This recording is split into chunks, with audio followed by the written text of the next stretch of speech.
কালসাপ কোন সমাস? ক. নিত্য সমাস, খ. দ্বন্দ্ব সমাস, গ. বহুব্রীহি সমাস, ঘ.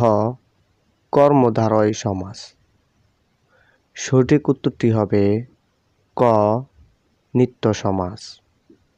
ব্যাখ্যা: নিত্য সমাস যে সমাসে সমসমান পদ দ্বারা সমাস বাক্য হয় না, অন্য পদের দ্বারা সমস্ত পদের অর্থ প্রকাশ করতে হয়, তাকে নিত্য সমাস বলে।